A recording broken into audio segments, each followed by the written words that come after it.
Welcome, Augustonians. I'm extremely honored and excited to welcome Bernardine Evaristo.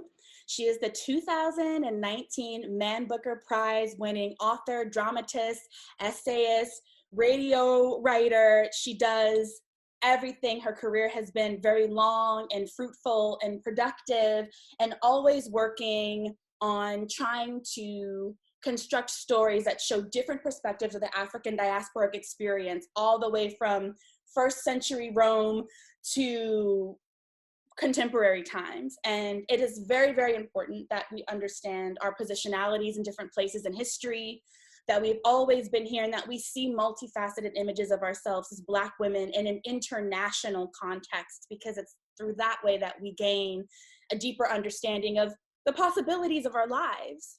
This event is pre-recorded because as Lit Friday expands, we are including international guests such as Bernardine, and we have to make sure that we're able to respect people's availability based on their time zone. So we welcome you to the watch party. We're excited that you're here with us, and Bernardine is here to help us inaugurate this practice. She is our first international guest, so this is the first time we're doing the watch party, and thank you for being available for that. And now I'm going to read her bio. Bernardine Evaristo is the author of the 2019 Booker Prize winning novel, Girl, Woman, Other. This is the book. This is a lovely cover. It's backwards, but you get the point.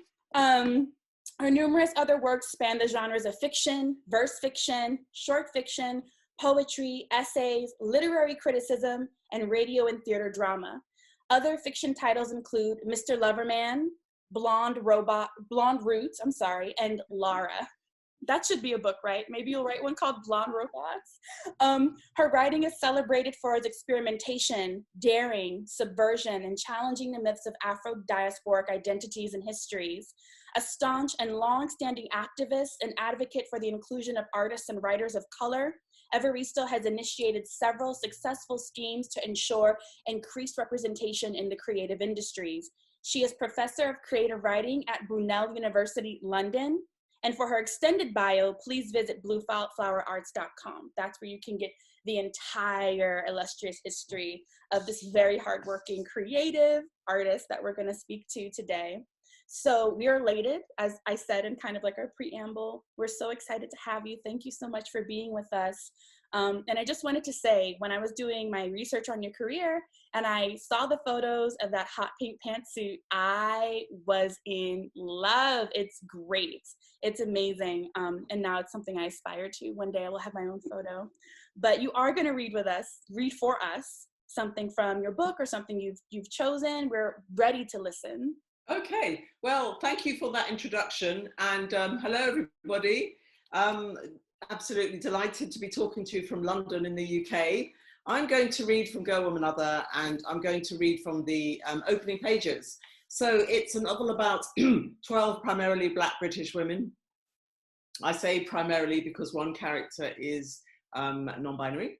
And they're aged 19 to 93, and the book spans their lives, and they are also somehow interconnected. And the first character who opens the book is somebody called Amma. And Amma is on her way to the theatre. Amma is on the way to the National Theatre, which, as you can tell, is like the National Theatre of the UK. And she's opening a play there. That evening. It's the morning.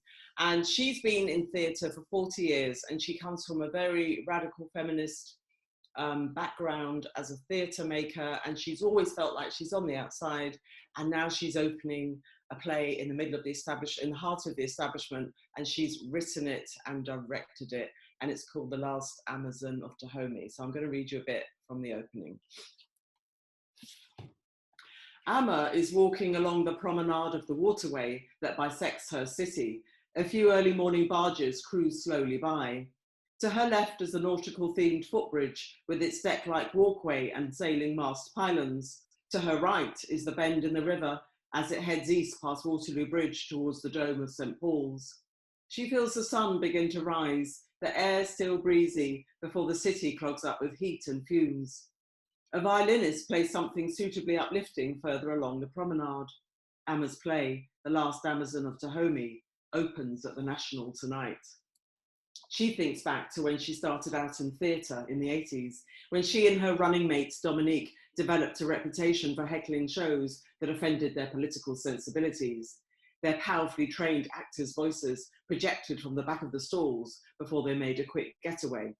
They believed in protest that was public, disruptive, and downright annoying to those at the other end of it.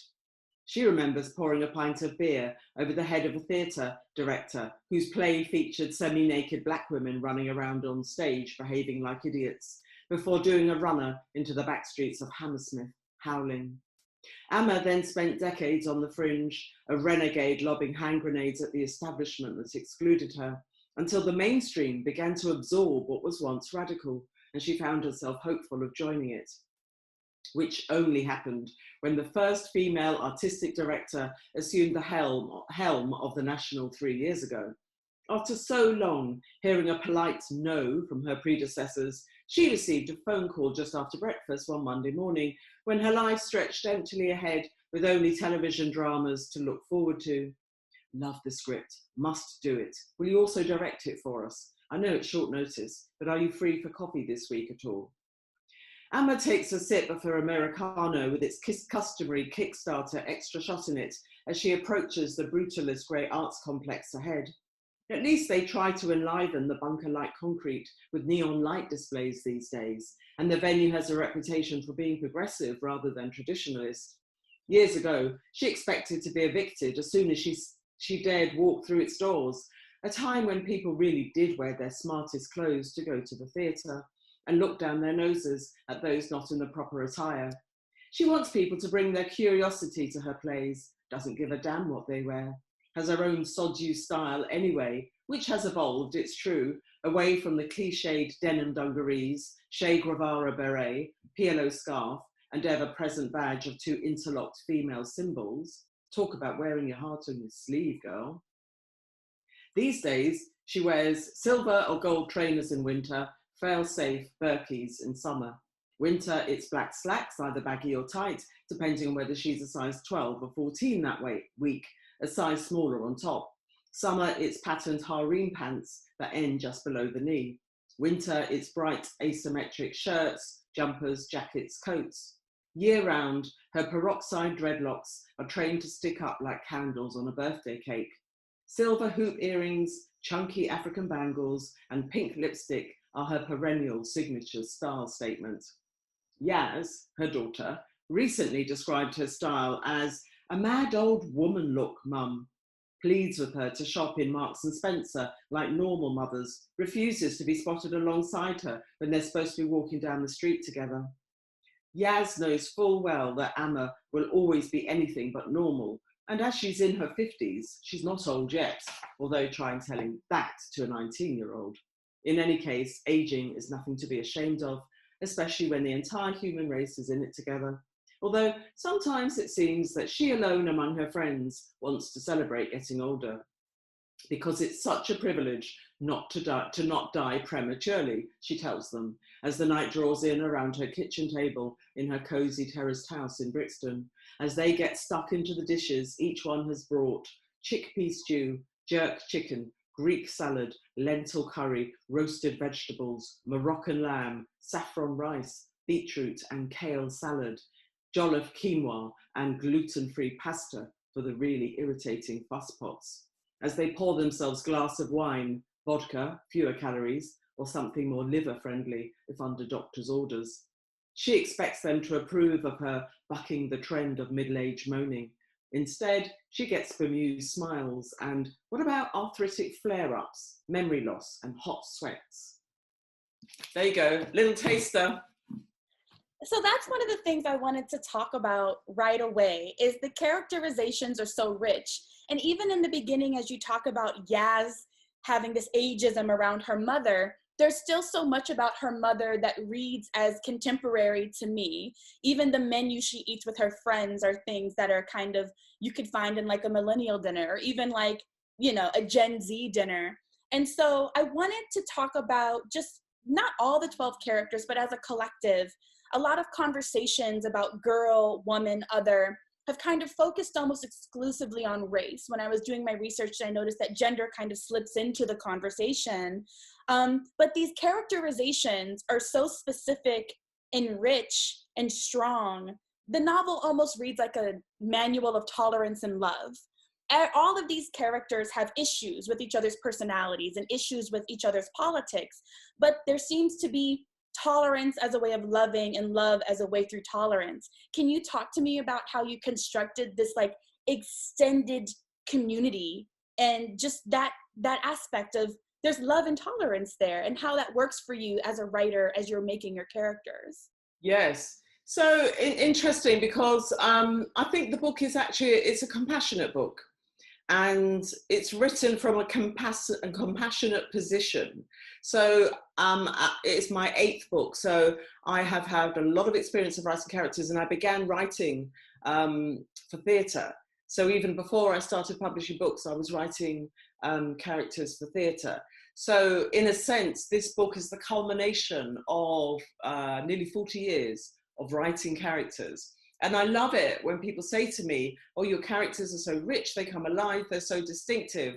And that's what I wanted to create. And it comes out of that very long history, not only as a writer, writing all these characters who are not these ones in this book, but lots of other characters, but also as somebody who has lived as an adult, surrounded by lots of people, because, you know, I even though I'm a writer, I'm also a professor, and I'm an activist, and I do a lot of touring all over the world, and I'm quite a social animal, sort of, I guess. And so I have been around, I have a very wide social circle, and I've been around a lot of women, but also a lot of Black women and women of color for all those decades, since the early 1980s. And so everything, in a sense, that I've kind of picked up about who we are in this society, and also using my imagination, obviously, because I'm a writer of fiction, goes into those characterizations. And it's really important to me as a writer that those characters come across as real, that they feel credible, not authentic. I don't like using the word authentic, because I think, what does that mean exactly, right? So, but that they feel real and credible, and that they leap off the page. And one of the ways you do that as a writer is you make them, imperfect people in an imperfect world. So with each character, you hopefully get quite a complex image of them. They have a strong personality, right? But you see them from different perspectives. You see them from how they present themselves, because each character has their own section in the book, but you also see them from how other people see them. And that might be a friend or a mother, or a colleague, or a grandmother, or even great-grandmother. So you have this multiple perspective on them, and we see their strengths, and if we want to sort of be reductive about it, but we see their strengths and we see their weaknesses, and but we also understand them. And it's really important for me as a writer of long form fiction that actually with all my books, you get a sense of where people have come from, and the journey they've made to the point at which they are, perhaps they appear in the book, in this case. So Amma, you meet Amma as somebody who's in her late 50s, but actually you also experience her when she was younger, through her own story, but also through a little bit through the stories of others. And I think all of that creates this sort of, there is a compassion that is absolutely infusing the novel. So I'm not judging those characters. I'm allowing them to breathe, to be who they are. And because they have their flaws as well as, everything else going for them. I think they come across as very real, and that, people get what they get from it. I mean, I think there's also a way that when you dedicate so much attention to the characterization, I've read a lot of wonderful fiction that when I think of the characters as individuals, I kind of only have maybe like a 2-dimensional grasp of them. But you, of course, you're the author, but you give the characters a certain level of knowing who's close to them, and omniscience, and an ability to predict. There's like this particular relationship between, I think the character's name is Shirley, and her mother, where Shirley's estimation of herself is one way, and her mother is very much like, Shirley's a dumper. Like, she's gonna put everything on you when something's wrong with her. And in a minute, I felt like, as a reader, as an individual, very like called on. Like, and thinking about their relationship with my own mother, and like, what would, what do people who love me and would give anything to me actually think about me? But regardless, there's that compassion, right? There's that giving. And I think it enhanced the humor in the text as well, like having these insights from all these different multifaceted perspectives. Well, there is the case, there is, I think, as human beings in the world, we do have our own image of ourselves. And then there is what other people think of us. And often there is a disconnect between the two. And often we're not actually aware of that. No. Right? So, and that applies to all of us. So that is one of the things that I'm playing with, how people present themselves, usually with a certain amount of moral rectitude, right? Like, I'm a good person and this is why I do X, Y, or Z. And then you get other people sometimes, puncturing their self-image, stabbing at their sort of the balloon of who they think they are, and undermining them and contradicting them, actually. And everyone's vulnerable, right? I think about that in the character Sylvester, who's the same age as Amma, a longtime friend of hers, who's like very gregarious, outspoken, very political, but he's also has this level of judgment of Amma, like, oh, you're establishment now, like, you're not in the fight anymore. And the rectitude he has around being radical, being a little bit of an anarchist, and being confrontational. That's Sylvester. Right. That's Sylvester. Sylvester is actually in an absence of him, like, being able to acknowledge his white privilege in some ways as a character. And so I just found that extremely compelling. But could you talk about the humor in your work? It's so surprising and cutting. Like, that's what got me through some of the hardest parts. Some of the tragedies that occur is that there's always this buoyancy in the characters, very specific to each one around humor. What does humor do for you in your writing, and also just in life in general? Yeah, it's interesting because humor is one of the things I find it hardest to talk about with the book. I can talk about almost anything to do with the book, and have done, but it's really hard to analyze humor for me. And actually, I consider the humor in this book to be very gentle, because you should read my book Blonde Roots, right, which is a satire on slavery, and that is savage humor, really savage. So I think this is like gentle humor, which is kind of like poking fun at people's foibles, but we still hopefully we still like them anyway. As a writer, I'm always balancing comedy and tragedy. Sometimes, the extremes of that, and sometimes it's not so dramatic. In this book, there are moments where it is dramatic, and people do undergo serious trauma. Although I have to say that this is not a book about trauma, because it's so interesting. When I started talking about this book when it was published in May last year, there were some people who assumed it was about suffering. And I said to them, why do you think it's about suffering? Well, it's about all these Black women. It's so funny that they have this assumption and stereotype that somehow we are these victims walking around being beaten up, emotionally and in every other way possible, and we're suffering.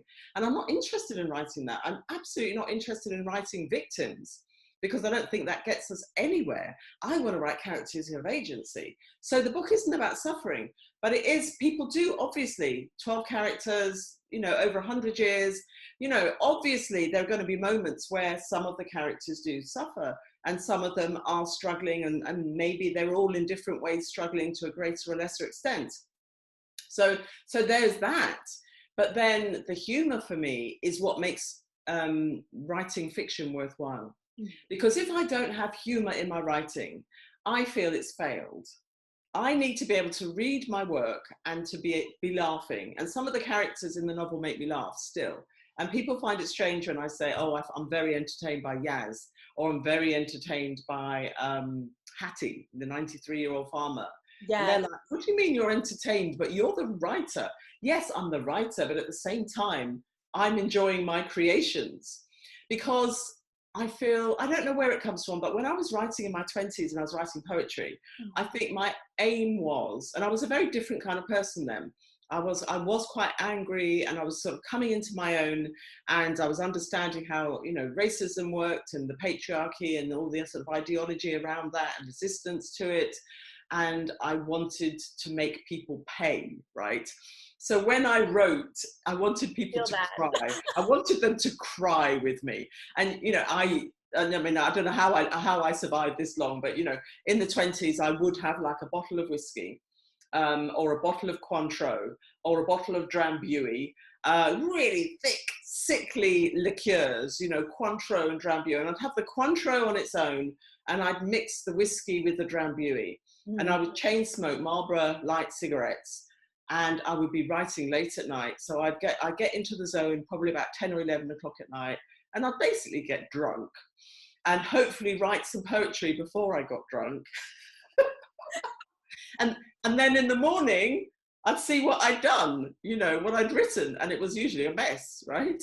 So, so that was where I was coming from. And then by the time I got to my 30s, everything shifted, and I suddenly liked comedy. You know, I don't think I was really into comedy in my 20s. And so, but I don't know what happened, but I lightened up. And as I always say, I turn down and get into energy. And also you go through this sort of coming of age period, which for me was quite long, you know, maybe it's for everyone, you know, about 10 years when you're in your 20s and you're discovering yourself, and then you come out of it stronger. And then I also just wanted to enjoy life, and my attitude changed.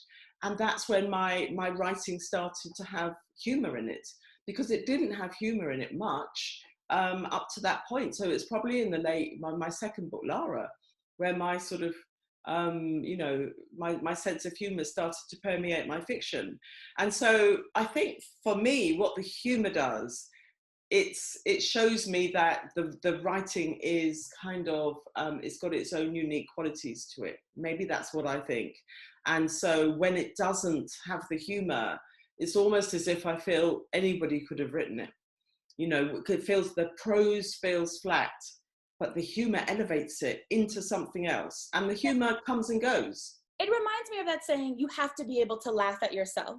Yeah. Like, speak about yourself in your 20s. And myself as a writer, I remember going through my 20s in like a very similar way with different liquors, but very much trying to interact intimately, or what I thought intimacy was, as well as like numb. And so going between these like wild alterations, but it's just it's very human. It's a very human thing to do. And I think to some extent a lot of artists end up being permeated with that fantasy of like, well, that's what you do when you're a young writer. I remember having a professor that was like, never edit papers until you've had a glass of rum. And I was like, what? I remember that. Narciso Menocal. I remember him telling me that. But also it just draws me back into the idea of like Blackness as always being like, not only like this kind of like epidermal overlay that cuts off or precludes your humanity, but also has some kind of expectation of suffering, right? And it's as if what Black women in particular in this novel go through does have an element of it being based in race. However, losing family members, losing lovers, experiencing life as it ebbs and flows in a very natural way has an aspect of race because they're Black, but not everything that they experience is kind of atypical of the human experience because of it. And that's what I enjoyed about it. You got to see the characters have their lives and go up and down and have their own personal developments, and also a certain kind of resilience. And it's not this resilience that's very popular with self-care nowadays, where it's like, oh, well, you manifested this because you had to learn a lesson or something like that. It's this resilience that's born of what they needed at the time. Yeah. And then that resilience, I think, also enraptures me because so much of the resilience is found in sex, in the sexual lives, not exclusively. In the novel? In the novel. Like, I find that these women... I love this. No, listen, I love this when people offer me an interpretation of the novel that I haven't thought about. It's just this opportunity to, it's like, when you're reintroduced, it seems like a lot of the women characters are often reintroduced to themselves through others, because that's the human experience. Right. Sometimes when you go along by yourself and you're in your head down for so long, just working and having your friendships, that when intimacy happens, it shows you that other very vulnerable face of yourself. Mm-hmm. And I find that there's there's like an arc, right? So right now, one of the books I'm reading is this, and it's called I like The that. Black Female Body, A Photographic History by Deborah Willis and Carla Williams. And what it is that it's this Let me just write that down. Of course.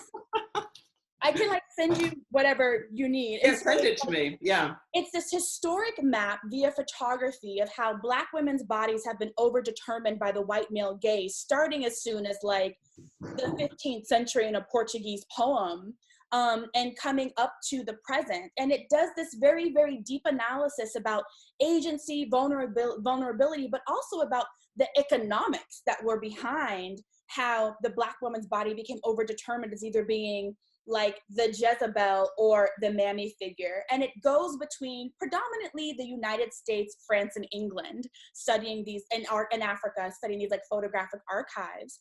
And, you know, looking at the sexual Amma having two partners, being polyamorous, right? Morgan being transsexual, but also like agendered, experiencing a very intimate relationship with Bibi. Bumi kind of going through the second half of her life after her children have been raised, experiencing queer love, and then experiencing love that's heteronormative, but at the same time freeing for her personality. Or Shirley's mother having the affair. I don't want to give too much of the book away because it's so good. Or Shirley's mother having the affair with a very young man in her older life, and thinking about these women being empowered and afraid, but still courageous in their experience of their sexual life. And I wanted you to talk a little bit more about that, because I think that there's this huge debate right now, this is probably going on for the last 10 years with the advent of like Cardi B, Nicki Minaj, City Girls, all of these like very like globally famous women who are really grasping on to this idea of twerk music and, you know, like twerking as like a Black transnational aesthetic, and how the conversation is, does this hurt or help? Does this harm? What does it do?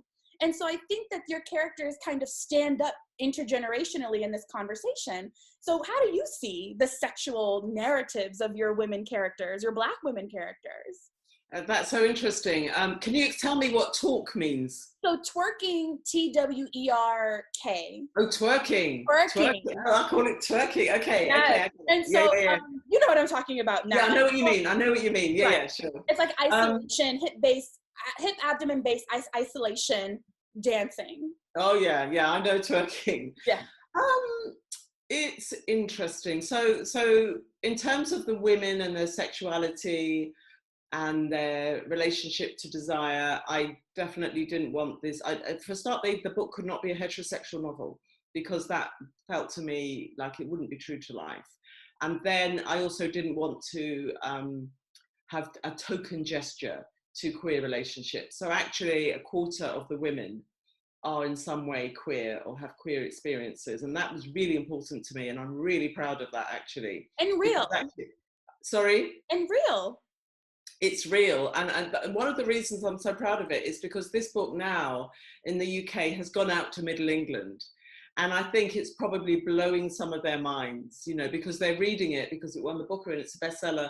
And so they're now, well, okay, when did they ever read about Black lesbians, right? Never, probably, because we're not in fiction in this country.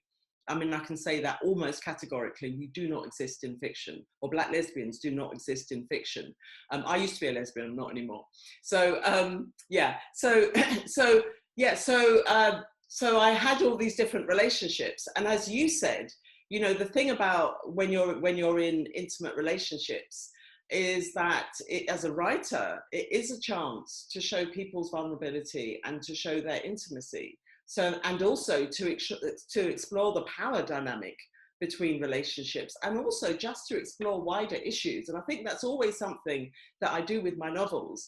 When people are in a relationship, whether it's heterosexual or queer or whatever, it's never just about, maybe it never is anyway, but it's never just about two people making love.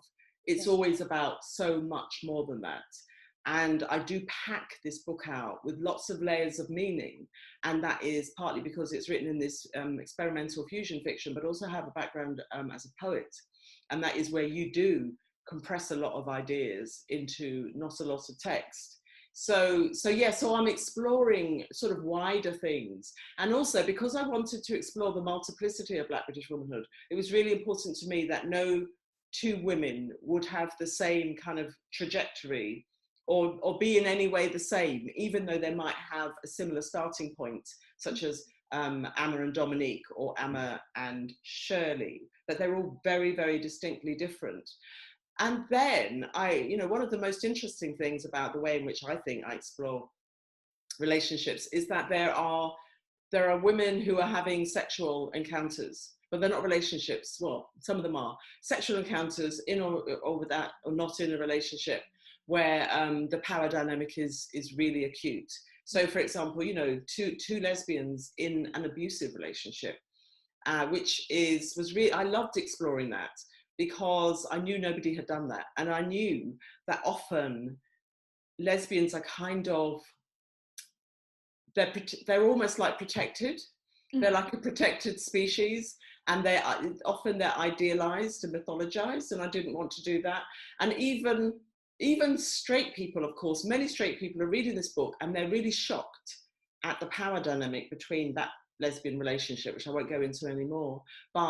And I think, why are you shocked? Because you're straight, you probably don't know any queer people or don't think you know any queer people, and yet you're shocked that what we understand some heterosexual relationships to be about abusive, that it's happening in a lesbian relationship, and also happening in a lesbian relationship where they don't part, where the person who is, being abused actually stays in that relationship. Mm-hmm. So it's also at a more deeper level, exploring the psychology of that kind of power dynamic and why people stay in these toxic relationships. I think the book is exploring so many things. Every time I talk about it, I discover new things to say, because there are these 12 characters and they're all doing something different. And then you have the different generations, and you have the fact that there's one character who's 93 years old, right? And her mother, actually, who was born in the 19th century, and also having sexual encounters with her husband, where there is no language for it. Mm-hmm. You're talking about the 1920s. There was no language for what happens in that relationship, and no understanding. And this is before psychoanalysis, right? So people were just in these things were happening to them, talking about, women in our bodies. They were just happening to them, and people had to live with them. And there is also a lot of silence in the book around what the women go through. Some of the women, when they do go through things that are outside the norm, and that will include abuse and maybe betrayal. Mm-hmm. There is silence. People don't talk about it. And of course, we know that is also very, very true, especially with some of the earlier generations. So I think there are lots of things at play, but as a writer, for me, having them in relationships, having sexual encounters, exploding the idea, because Meghan considers themselves to be pansexual. Mm-hmm. So you have someone who's polyamorous, you have someone who's pansexual, and then you have somebody who is completely monogamous and heterosexual. And then you have the book is in conversation with all these things. And the women are so different, so many of them, that they're not relating to each other, many of them. And actually, girl, woman, other. So the other, we know, means many things, but also they're also othering each other. Right. So these are some of my ideas around what you're talking about, But that also signals the multiplicity of Blackness, even within what someone would be determined to be like a homogeneous group, right? I think that a big part of racism, especially around Black women, is like the homogenizing of our experience, no matter where we're from. But this novel in particular draws upon, a specific locale, it's England, and then inviting in characters like Nzinga, who's African-American and from the United States, kind of shows how there's a similarity, but there's also a disconnect based on personal experience, right? And the similarity is really having to deal with a homogenous political experience that seems to reproduce over and over again the same kinds of oppressions that have to be personally interfaced with by these individuals who are of the African diaspora. And thinking about sexuality and intimacy, you know, romance precedes psychoanalysis. And sometimes when I read psychoanalysis, you know, Freud, Fanon, you know, on and on and on, I think about how so much of that work is based on this almost like, it's mostly in fiction and poetry, this romanticizing of love and romance, and those expectations are kind of what gets people into trouble. The unacknowledged vulnerability, the unacknowledged need is what leads to relationships that have a disjointed power structure. Because when I read the relationship between the two characters that were experiencing domestic violence, the progress of it wasn't much different from the what would be considered a heteronormative progress. There's the, passing off the critiques at the beginning, passing off the isolation at the beginning, then the isolation becomes more acute, then et cetera, et cetera, et cetera happens.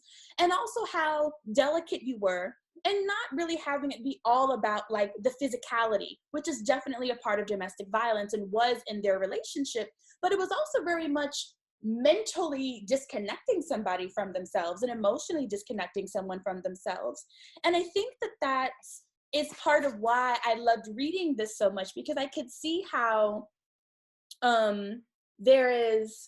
relationships are seen as a negotiation, and any relationship is a negotiation of the self, right? It's like whenever you encounter somebody, that's what's going to happen.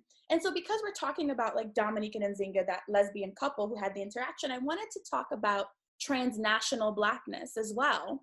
How, while being disconnected from our own histories via institutional control, we're also disconnected from each other's histories and having the opportunity to understand and come together. And I think often when Black people from different ethnicities or nationalities interact, there seems to be maybe this implication that it's like, but no, this is how it happens for all of us. And it's like, no, that's how it happened for you there during this time. And whereas the political structures mirror how Black people have been treated historically, there is kind of like a difference based on that. And I wanted you to talk more about this idea you tackled in the book between Nzinga, who's African-American, and Dominique, who's Black British, both of very different historical contexts, and then immigrating to the United States to be together. And what was revealed in terms of each other's perspectives of what Blackness is. Not only was it an emotional battle, there was an intellectual battle over Blackness. And I wanted to talk more about that. So just to go back to one of the earlier things that you said about, the idea that we're all homogenous and, that's what stereotyping is, right? The assumption that somehow we're all the same. That was definitely the project of the book. But what I found so interesting in some people's responses to the book is that they would say, oh, now I understand Black British women. And it was as if they saw my 12 characters primarily as a definition of Black British womanhood. And I always had to say to people, still have to say to people, obviously not to Black women, because we know better, right? That actually what I've done is I've opened the possibilities. I've explored the possibilities of Black British womanhood. But this book does not represent Black British womanhood. It's about 12 individual characters. There are, I don't know how many of us there are in this country, but no single novel can or should be expected to somehow reduce all the multiplicities of who we are into 12 characters. And they would never say that of, for example, a book about 12 white characters. Right. So I find that extremely interesting. And so, sorry, what was the very last thing you asked? Because I was transnational Blackness. Transnational, yes, transnational. Yes. So it's really interesting because there isn't much of a conversation between Black Britain and America. I mean, obviously there is on lots of individual levels, I'm sure. But I think there is one-way traffic, essentially, because we do know about you, right? We do know, we think we know anyway. When you go to America, you realize that America is so diverse in so many ways. You're in Miami and you're in one culture, and then you're in, I don't know, East Hampton, you're in another country. It's just, you know, it's unbelievably diverse. So unlike the UK in that sense, because we're a tiny little island, really. But we do know a lot about American culture, and we feel that we know about African American culture. So we know about slavery in America. We know about the civil rights movement. We obviously know about Black Lives Matter and everything that's happening at the moment, and we've gone through our own kind of micro version of that here, and sort of disproportionate number of Black people in prisons. We have that here too. So there are sort of comparisons to be made between America and the UK. We definitely know about African American films, stars, music. It's all in, you know, America is the global imperialist, cultural imperialist, if you like, today, right? And there's a reason for that, because obviously so much is going on, so much amazing creativity, culture, so on and so forth, that transcends the borders of the country. So we do know about that, and we know about African American literature. I grew up, you know, once I started to become politicized and look for Black books which weren't available in the UK in the 80s, you know, this sort of canon of African American women writers, that's what I turned to, you know, and it was Audre Lorde and Alice Walker and Toni Morrison, and, you know, so on and so forth. Sorry? Zora Neale Hurston. Zora Neale Hurston, who I came to a bit later, but yeah, Zora Neale Hurston. And so they were absolutely inspirational for me as a struggling young woman trying to be a writer, because although they weren't telling the story of Black Britain or of Africa, they were telling stories where Black people, and in particular the women, Black women, were at the center of the narrative. So that was really, really important. But then again, at a certain stage, I had to kind of like withdraw a bit from African American women's novels, because I was overwhelmed by the brilliance of their writing. And, you know, this culture is so different here in the UK. And I was so seduced by, you know, the descriptive powers of people like Toni Morrison, but the landscape is so different, the history, the culture, the language, everything. And I needed to learn to value what we have here. And I started to do that with maybe with my first book, which was in '94, but certainly my second book, Lara, which is about my family history. And it's a fictionalized version of my family history, which is white and Nigerian, Brazilian, Irish, German, and mixed race, growing up in London in the 60s and 70s. And when I started writing that, I thought, oh, nobody's going to be interested. I mean, I'm not talking about Georgia or Ohio or whatever. This is a British story, and nobody's going to be interested in it. But I had to work through that in order to write that story. And of course, people were interested in it. So the impact of African American culture is amazing here. And a lot of people in this country, they have family in America, especially people from the Caribbean, but also people from Africa. So, you know, we have a very different history. You mentioned my book, The Emperor's Babe, which goes back to the Roman occupation nearly 2,000 years ago, right? But there, in terms of a sort of a continuous recorded presence of Black people in the UK, we have it, but people cannot trace their lineage through it in any way. So, you know, there were African Americans who fought in the Civil War, who came and lived, they were given their freedom and they lived in London, and there were thousands of them, you know, but then they just go into the century, Queen Elizabeth saying, I want all of the black get rid of the blacks on the street and put in jail and shipped to the colonies. That's right. There's a contingency of Black British people from the 16th century who ended up enslaved in the United States because of the advent of racism and the advent of capitalism. Yes, so we had these communities, and we've always had migration, but not on a massive scale, and it doesn't feel permanent. And so basically, the people who have come into the UK and married over the centuries have gone into the bloodstream. So I'm sure when people get their DNA tested, right, they're going to discover, you know, a lot of people. Penelope in the book. Don't, you're giving the game away. I'm gonna stop. I can't stop talking about it because it's so. Blank that out, folks. Blank that out. Blank it out. But yeah, so they're going to discover that presence. So then from the middle of the 20th century, that's when we had the real major migration of people from the Caribbean and from African countries. And that was because of the, you know, they were all part of the British Empire. And, you know, the British Empire stretched over, you know, owned a quarter of the world, right? And so they were British citizens and they came to this country, and there was first generation, second generation, and subsequent generations. So it's a very, very different history. And so I'm the second generation. So the people who came from the first generation, I would say most of them were struggling. They were, you know, they were there to do the jobs that the British people didn't want to do. And you know, were just trying to find their feet and raise their children so their children could have a better life. And then you got the second generation who are being raised and educated into the culture, and subsequent generations. And so, you know, we're now very, you know, most people will now claim themselves to be Black British, but my generation, a lot of people, even though they were born and raised in Britain, did not accept that they were Black British. And so, but we haven't had, up to this point, for example, a really big middle class in this country, Black middle class. Mm-hmm. And it's growing, but we still don't have it. We're still a minority, much more of a minority than African Americans are, for example.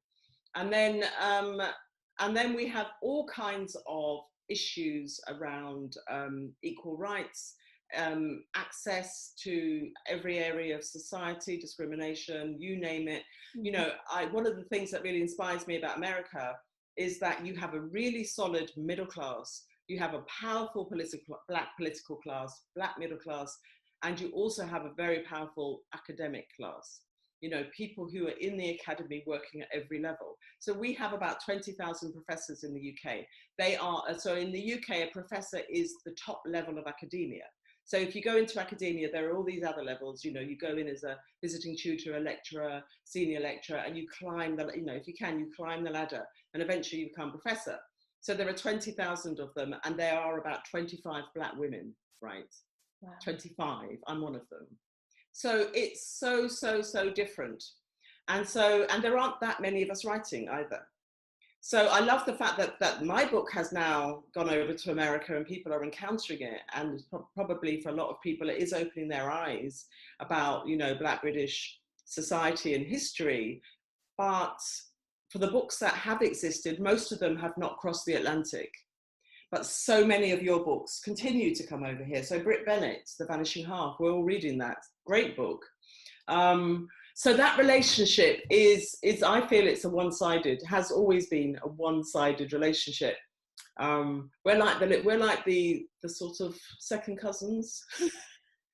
I mean, I will also say, just to comment on the question of like imperialism, right? And marketing and marketing dynamics are definitely a part of that. In America, the United States has this invested interest in kind of dispersing African American history as part of popular culture. And whereas now I think there's more of a determination on the part of African Americans as to what goes out there or what's published, I think there's also still a lot of pressure from the white gaze in the United States to produce a certain kind of narrative that may be always kind of drawing up on certain themes and tropes in order for it to be publishable and for it to be a part of the global narrative that, you know, the United States as an imperialist nation uses to educate the rest of the world about race, kind of subtextually in what they're attempting to do. And so whereas there are a lot of Black people in the United States writing, living, scholaring, and producing wonderful theories and texts and stories, there's always this kind of next kind of level of people who are doing things that are more experimental outside of the dominant narrative that do struggle to get published, that do kind of struggle to be seen and represented, because in so many ways, you know, who's popular internationally as a writer, there's a way in which their work kind of does attend to what's expected of a white imagination or a white gaze on some levels, but still doing the work of trying to undermine that. But often as artists, we're doing both. And so that leads to another question I have, because I know you're also an activist and an advocate for diversifying, you know, the artistic field of, you know, England and beyond. And so when I think of the literature industry and the art industry, I think of tokenization a lot, and how there are a lot of opportunities for a lot of Black artists that are precluded because there are already 3 or there are already 4, and there's already this very popular class of people, and so we're not really allowed that much expansion. And I wanted to know what your thoughts were on how capitalist gain dictates what we're exposed to, especially when it comes to race and just the literary market. Sorry, say that question again. Like what are your ideas on how what we're exposed to has a lot to do with like capitalist gain, and how that often only has this very kind of limited list of Black authors, and how it's bottlenecked kind of. But you know, I think that's the case with culture, full stop, isn't it? It is driven by the economy and financial factors. And so it's all the bottom line. It's, for example, in publishing here, and I'm sure in publishing in America, is how much money are we going to make from it? So I think it's completely driven by it, actually. And there are always people fighting against that, but it's dominated. I mean, it is dominated by capitalism, right? This is the system we live with. I think in the UK, you know, for example, the books, let's talk about my field, which, you know, our field, which is literature. You know, the books that sell the most are the really big commercial titles, right? And that will be crime books and thriller and a certain kind of history book, for example, and literary fiction and fiction by Black authors, poetry and stuff isn't really seen to have much of a market value. And so one of the reasons in which I think I'm coming to understand, at least, that we've been excluded from the publishing industry, and we don't have a good record there at all. I mean, I'm fine, but we don't have a good record, is because people haven't been writing the commercial genres, right? We haven't had, I mean, I'm talking about the 90s now. I don't know who's big at the moment, but, you know, someone like Terry McMillan, for example, who was certainly a massive star in the 90s and a bestseller. We haven't had people writing that commercial fiction. We've always been kind of like, sort of, put into, well, I'm losing my language now, talking all day. We're always expected to write, say, literary fiction.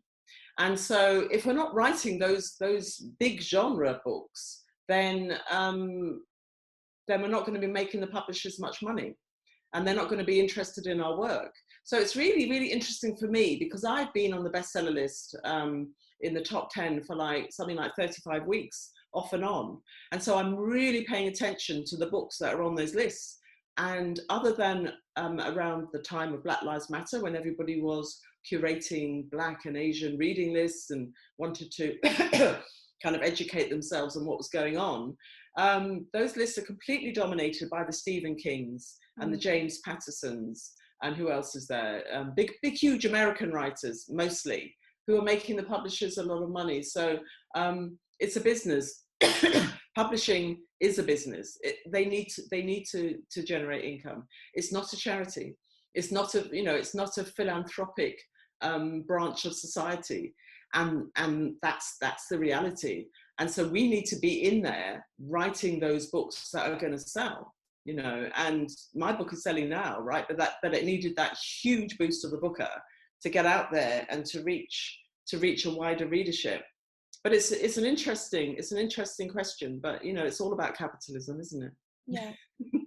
And also, I know we're running down on time, unfortunately, but I also wanted to just talk about the structure, the grammatical and the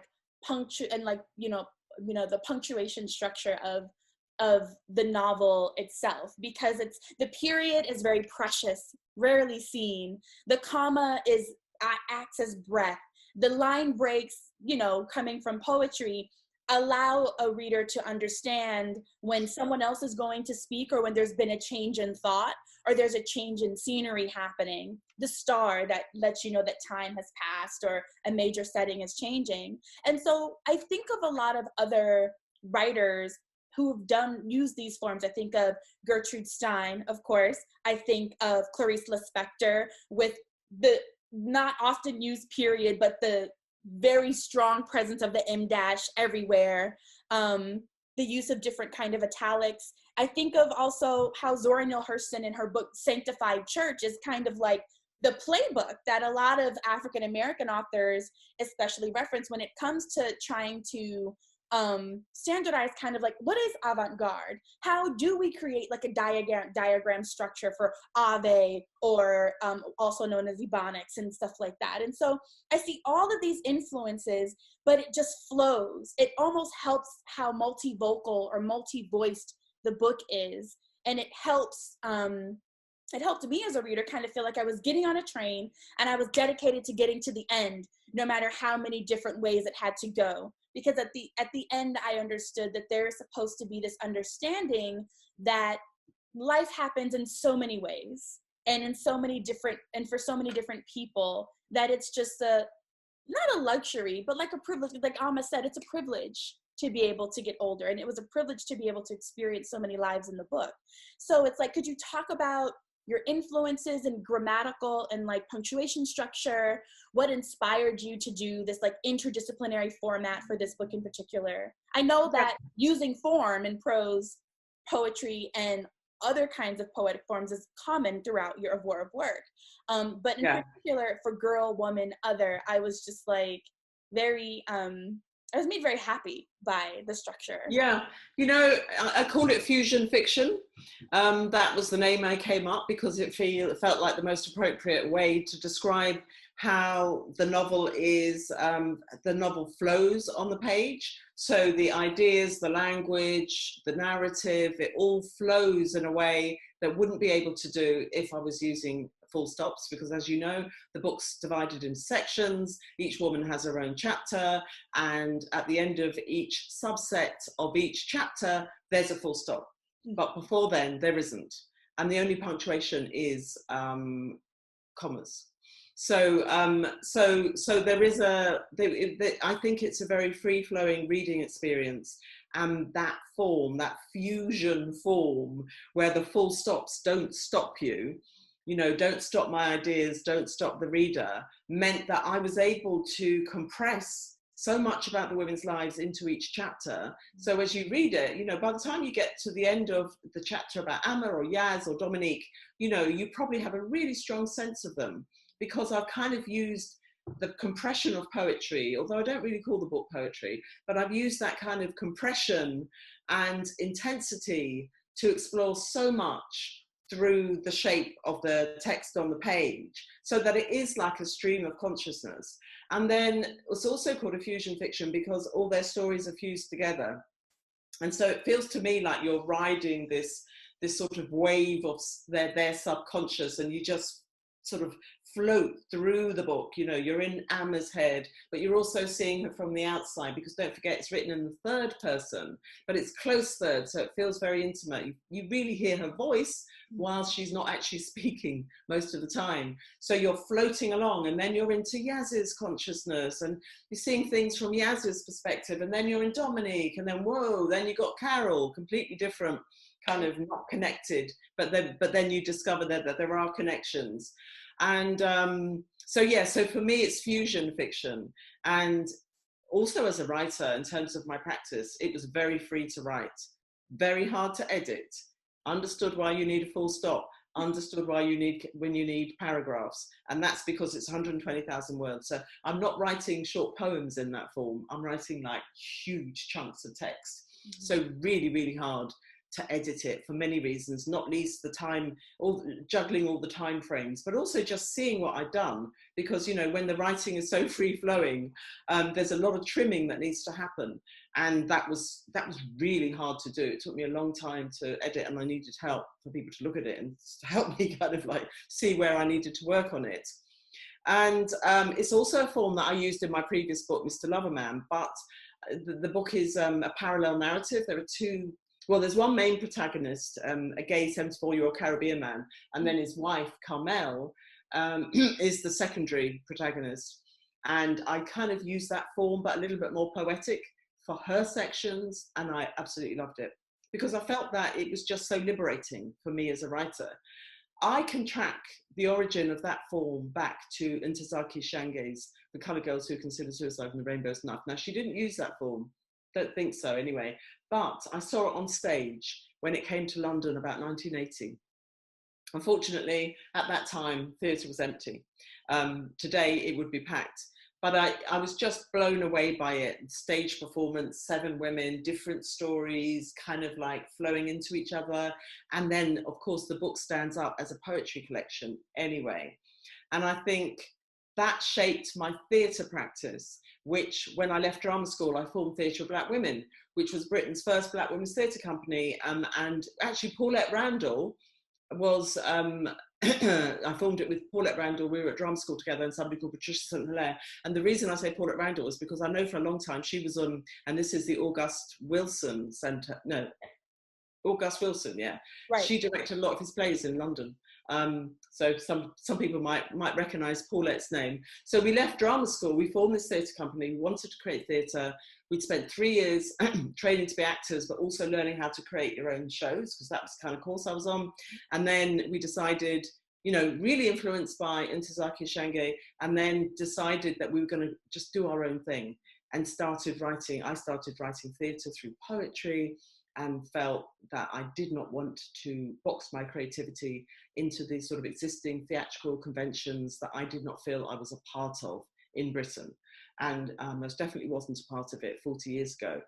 And that has continued. That's why I've been such an experimental writer in a sense. I've always been interested in exploring the forms that suit whatever it is I have to say. And I've had some dead ends, and I've tried to be conventional, and I've spent years trying to be conventional, and then written a very conventional novel, and then it didn't work, and that was Lara. And then I turned it into a novel in verse, and suddenly it worked.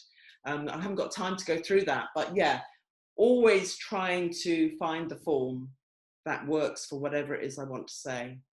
And you know what I think about Go Woman Other? I think the form helps the story to lift off the page. And so when people read it, it's almost like they're just in the story.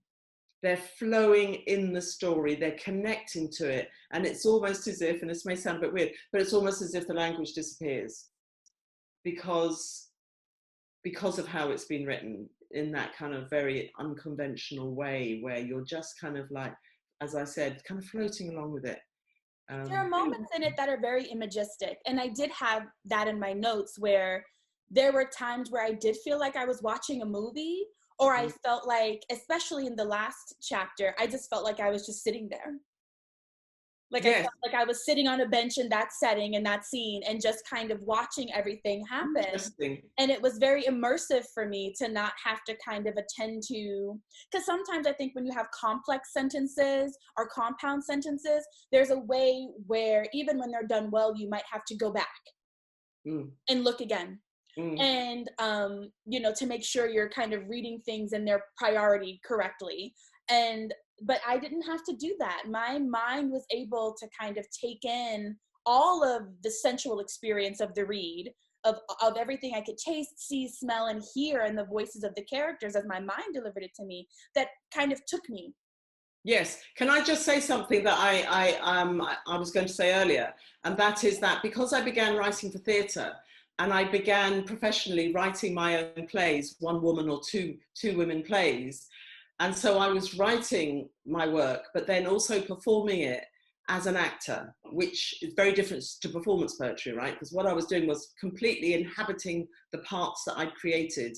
And I think that has shaped my writing ever since, in terms of the way in which I inhabit my characters, and the way in which my characters are communicated off the page. And that goes back to those early years, those few years when I was very young, writing and performing and really inhabiting and getting under the skin of my characters. And when I am writing, books, which is what I do now, mainly, I really have to get under the skin of the characters for that to be a rich writing experience for me. I mean, I think that if I ever decided to write fiction, which I have, that would be something I would want to do. Like, maybe I would want to take an acting class in order for me to understand exactly how to embody and then translate that into writing. And so we are running out of time, and the conversation has been lovely, but we've talked a lot about Amma, And in another interview that I did in my research, someone had asked and kind of pushed a little, like, how much is Amma based on your life experience? And so it seems that art does imitate life, because you did answer their question and you were like, well, it's like it was 40 years for Amma to get the play at the National, and it's been 40 years for me getting the Man Booker. But the question is, there are a lot of artists, brilliant singers, writers who are Black, who get to a point where they just stop, or they start to do it for themselves. And it's been a lifetime you've dedicated to your work, sometimes with the intimate rewards of those who are familiar with you, and maybe sometimes without any rewards at all. It's just the reward of your work. How have you, as an individual, encouraged yourself to keep going? What are some of the things that you've learned about how to keep going if you were going to live a life as a writer, as an artist? And also, like, what is the power of Black art in the world? Because at the end of your novel, everybody is drawn together by this very avant-garde instance of new, fresh work from a queer, lesbian, Black woman's perspective. So how did you manage to stick to writing as a life, and how does that relate to the power of Black art in the world? Yes, I think it's fair to say that I've been with my publisher for 20 years. So I've been very lucky in that sense. And my publisher in the UK is called Hamish Hamilton, and they are the most literary imprint of Penguin Random House. So it's not as if I was cast adrift and I wasn't able to get published over these years, because I have been published since '94, and I got my first contract, I think, in 1992, so nearly 30 years. So, and I had a publisher who stood by me even when I wasn't making him much money. And so I didn't, when I won the Booker, it was, a huge shift in terms of every aspect of my career. But I'd already had a really sort of healthy career up to that point. I had won awards, and, I was very well reviewed, and I've been touring for over 20 years as a writer all over the world. So there are many aspects of my career that were successful. I wasn't earning a lot of money, but then I wasn't earning a lot of money when I was working for theatre. So I have had a very financially precarious existence until 2011, when I got a job at Brunel University in London. It was actually called Brunel University London. And suddenly I had a salary, but up until that point, I didn't have a salary. But that was an investment that I made in my creativity, because I realized that I didn't want to do anything else. I wanted to lead the creative life. And so until I got the job, and actually I didn't realize that if you actually work in the academy, your creativity is part of your job description. They want you to continue to produce work, and then, and certainly in my institution, they don't overwork you and so on. So it worked both ways, it still does. But so it's a choice that I made. And a lot of people I came up with in the 1980s who were writing with me, and, they were writing for theatre, or, we had a collective, and we published a couple of Black women's books, in the poetry books in the 80s. I would say probably about 90% of them stopped. Either they didn't really want to do it, they were just dabbling maybe, and they might be very talented, but they weren't that keen. And those who were more committed eventually gave up and chose to take other directions in life. And of course, you can juggle the two. You can continue with your creativity and also have the day job. And, but they didn't choose to do that. So I knew that I was determined never to give up doing what I love doing. But it was also, it felt to me like it wasn't even a choice. It was like, because what else was I going to do? My soul would have been crushed if I'd have stopped being creative. So it's that has kept me going. Plus, I did a lot of work on myself in the 1990s. Not therapy, I've never done therapy, but I did a lot of personal development courses where, Americans are very good at this, and a lot of these things come out of America, where I learned to become unstoppable, and I learned to set really, really big goals for my life. And I learned to train my mind to be very positive in terms of how I see everything in the world. Obviously, you can't achieve that all the time, but it's always there in me to always see the positive, and also not even to see failure as failure, but to see it as it's a learning, you know, it's part of your learning curve. And if you want something, you don't get it, you bounce back. And I have been bouncing back for a very long time because I have been incredibly ambitious, but I didn't break through in a big way, and other people did. And you know, you have to live with that as well, that you want to be on the main stage, but you're not really supposed to tell anyone because you're a woman and you're a Black woman and you're British. So you hold your cards very close to your chest, but you want to reach a wide audience. Isn't that what we want as artists? You know, we're communicators, and we want to be out there and want our work to be out there. And that didn't happen. And there was, you know, I just didn't reach a tipping point. So I'd get great reviews, but my books wouldn't sell well. And I might win awards, but not the really big awards. And that's how it continued for you know, all those decades. And then when it did happen for me last October, I was so ready for it, because in a sense, I've been in training for 40 years, and also I'm really exploiting it completely 100%, but also I really appreciate it, because I know what it's like not to have it. And I'm so grateful that I'm in this position where I am in huge demand. My books are selling all over the world, you know, foreign languages all over the place. And that is such a privileged position to be in as a writer, even during the pandemic and everything else that's gone on. So I would say to people, you have to want to do it. You have to love doing it. You need to be passionate about it. And you need to make decisions that will keep you on track. I'm lucky, I never wanted children. I come from a very large family, I did not want children. So I've never had to have children. If I did have children, I may have had to take some other kind of work that was going to, you know, support myself and my child and my husband or whatever.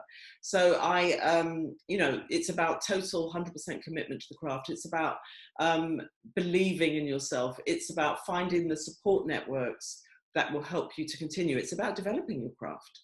I'm not the writer I am today. I could not have written Girl, Woman, Other 10 years ago, 20 years ago, definitely not in my 20s. So I've written it because I have developed my craft and continue to develop my craft. I don't see myself as a finished product. You know, I'm still wanting to learn how to be a better, more interesting writer. That's always going to be the case for me.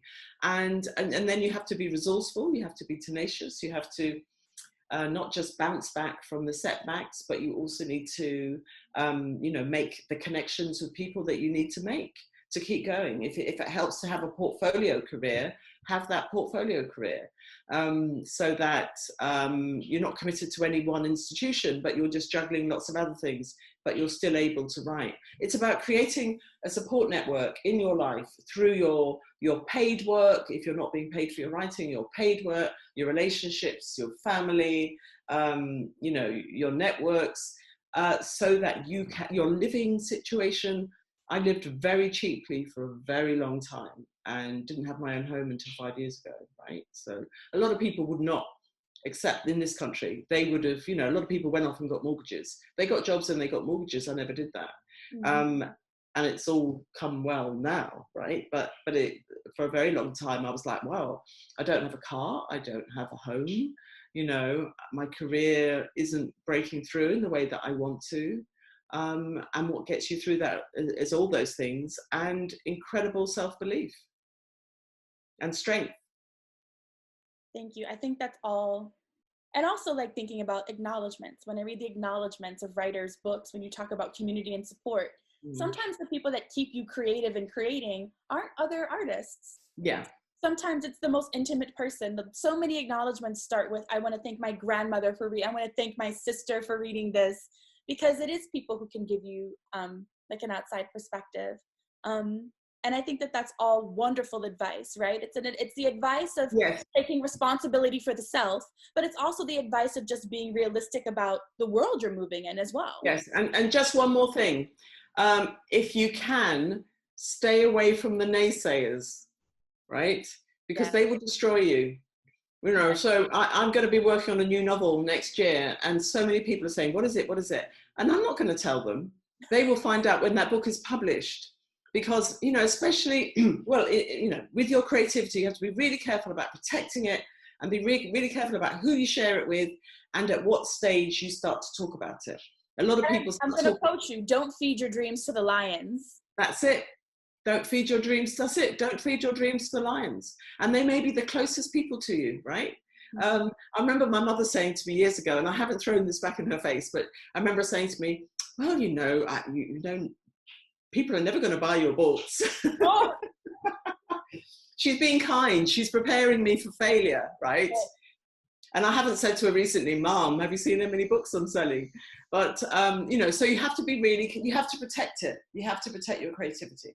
And sometimes you just keep it to yourself until it's ready to go out there. Or you maybe share it with 1 or 2 people who you trust and who are going to give you really constructive feedback. But don't just go talking about it to all these people. And they'll come back and say things to you like, oh, no, that's not going to work. And, you know, you just don't do that. Or ask you why. That's the worst part. Yeah. Why do you do that? It's like, because I want to. Yeah, so don't tell them, you know, protect, don't feed your dreams to the lions, folks. Exactly. Well, I want to thank you so much. Thank you. You've been so generous and generative for me. And I'm sure you've been very generous and generative for everyone else. It has been an honor to have you. Everybody, I don't know if you're all seeing this backwards, but... No, we can see it. Right. I can see it, yes. You don't have to start here. You can start with Lara. You can start with The Emperor's Babe. You can start with Mr. Loverman. You can start wherever you want to, but dig in and get ready, because they're all very beautiful, multifaceted texts, and it's always an adventure. And thank you so Thank you. Thank you very much, Jessica. That was a really lovely interview. Thank you. Thank you. Bye, everybody. Bye. Bye.